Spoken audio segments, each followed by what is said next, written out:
Hey guys, thanks for tuning in. This is Phil's No BS, No Frills drone review. I might even call it that. I'm going to be posting these on the normal channel for now, Doodlebop Drone Adventures, which I'll put a link in the description. So thanks to all you subscribers. I don't have a lot of them yet, but and I don't have any editing software really yet, so I'm going to just keep this basic. This is my first review, and it's funny how the first review, what motivated me to do it was a bad review, because you don't see as many of these, I've noticed. There's a couple guys like true drone reviews, and a few guys who do like really cut and dried ones. That'd be more my style, but yeah. So let me get into it. I bought this H501M basic edition. Reason why I don't even have the drone, because guess what? It flew away on me last night, and I'm going to get into that in this review. But let me just get right into it. I don't do the old unboxing thing, mainly because I don't really keep the boxes that long. I don't have a lot of space for them, and I usually just recycle them, because I have a backpack and stuff to carry them around in. But let me get into the specs on this and the good things about it, and then I'm going to get into the problems and the little mishap I had last night, and then I'm just going to summarize it and tell you what I think you should buy it or not. So yeah, it comes with your LiPo battery, 2700 milliamp. Nice flight time on this. It's a 10C 7.4 volt. Pretty easy to find. Nice thing about Hubsan is that this will work on the 501A. I just have to flip through this. A 507A, I think, that maybe not. The 501M and all these 501s, I think.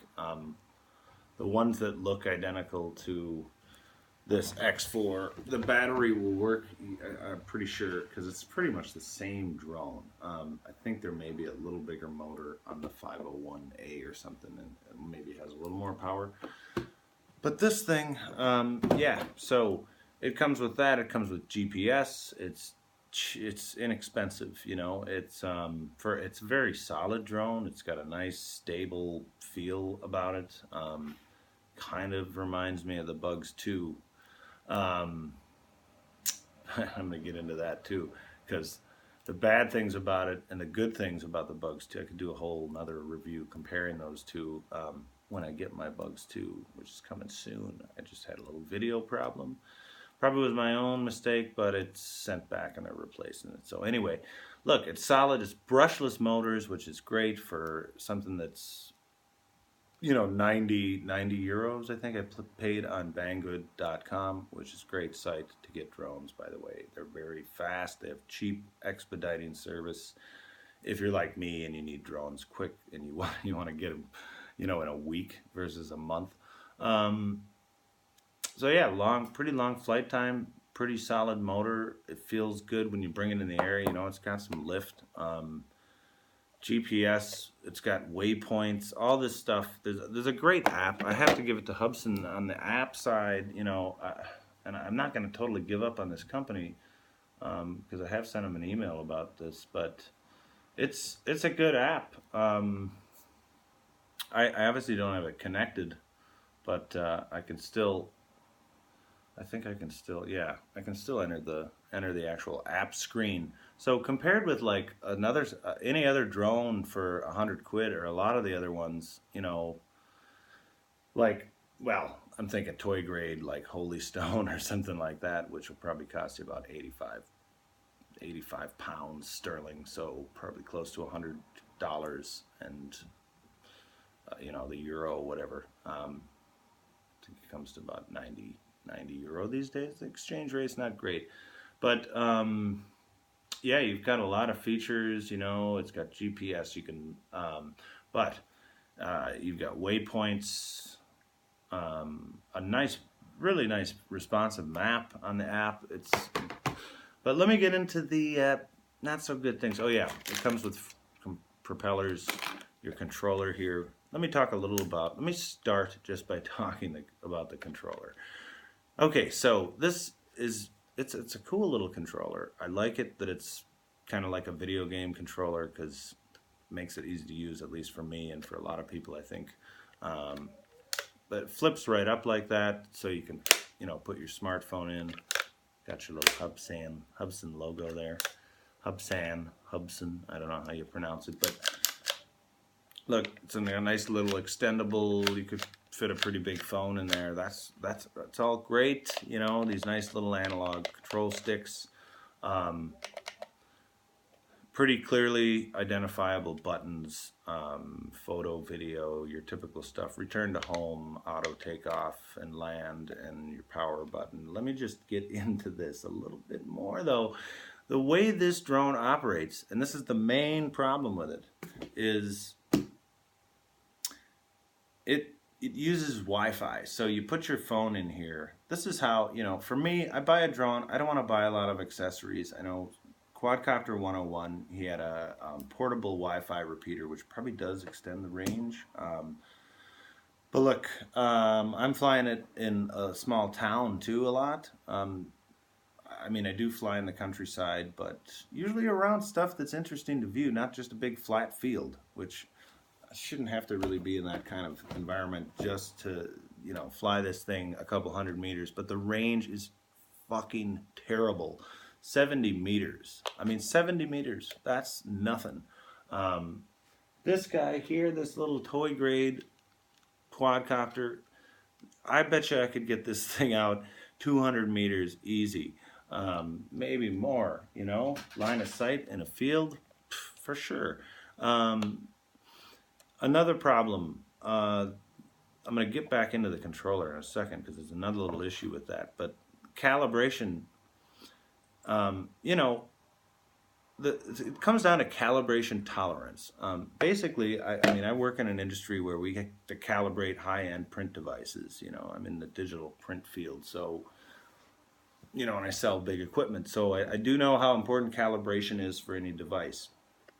But there's something I like to call calibration tolerance. It has to do with, you know, when you calibrate correctly and you're stable enough, you shouldn't have to be like you have, you know, robotic steel arms that lock into place and no movement at all. I mean, you should have some tolerance level there. This thing is so sensitive. Last night, I just picked it up and turned it around the other way so I could have it facing against the wind and away from me when I took off. And like it started the whole calibration procedure again. So like I calibrated this thing the way you're supposed to, not with the, you know, little lazy man hand rotation thing, with the proper hold it in place and do the dance and rotate around in circles 3 times, that whole bit, in a good, pretty, you know, flat environment. But it is always wonky, you know, and I think part of it is this controller, because, you know, I don't fly any drone with the app on the phone. I think it's just, it's crap, you know. You don't get the range. It's like, it doesn't feel right to be pressing on an iPhone screen, for God's sake. It's the worst, you know. You just don't have any control over the thing, and I have yet to see any drone that you can fly with a smartphone. I think just leave that alone, for fuck's sake. These drone companies come fly with a smartphone thing. You know, a controller. You got to have your controller. This thing connects to your phone via Bluetooth. Then you got to connect this via Wi-Fi. Then you got to, you know, you got to bind it. So it's not a drone you're just going to take out and your backpack and throw out there and you're ready to go in like 2 minutes. Like, for example, the Bugs 2, which I think for the money, I mean, if you're willing to spend a few more clams or dollars or euro or whatever, or pounds, go for the Bugs 2, because this thing has no ability to fight wind. Last night it was stable when I brought it up. There was a 15-mile-an-hour wind. That shouldn't really be overwhelming for a brushless motor drone. And if the controller just had antennas in it, for fuck's sake, how much does an antenna cost in China? You know, probably like 50 cents. Put 2 of them in here. Just stick them in there. Have them come out some little holes maybe a little bit, or there's something. Just so that when the Wi-Fi drops off, you still have control of the thing. I mean, this thing is not even, this isn't even, you're basically just moving these sticks, which actually controls it through the app because it's through Wi-Fi. So these sticks are kind of almost like fake. They're just transmitting the different coding for, you know, up and down in back through the digital Wi-Fi channel, which is just not going to do it. And another big problem, look at this. I mean, they're not like notched properly. So, you know, if you're doing a punch up with this thing, I mean, it'll get up there, but you'll always go to the left or right, because when you push up on this controller, it slips, you know, it's slippery up in the top here. It doesn't have like a nice, you know, like this one here. That stays in place. You know, you have to rotate, you have to use some effort, but the up down is perfectly maneuverable, so it's easy to take off. That's just on this small little Hubsan, which probably has more range than this fucking H501M. So the H501M Hubsan, I would say, at this point, I would not buy it, but, you know, I have, like I say, an email into Banggood because they asked me for a review, so I gave them an honest review. And I also sent an email to Hubsan off their website because I thought I'd go right to the manufacturer. They're probably good customer service. I'm sure they'll probably take care of me, and I might do a follow-up to this. So guys, at this point, I would say the 501M, buy a 501C if you're like me and you just want to like maybe take some video, but you want to do it through a button on the controller and you don't care about like looking at the screen, like, because this thing's not going to give you an FPV experience or anything, you know, looking at your phone anyway.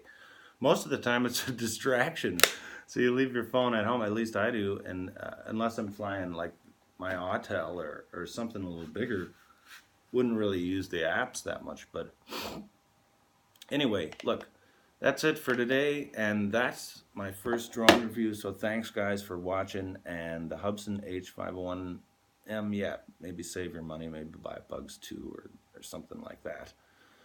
JJRC has some pretty cool stuff too, I think, that you could get for around the same price. Like I said, I may change my opinion on this. Thanks.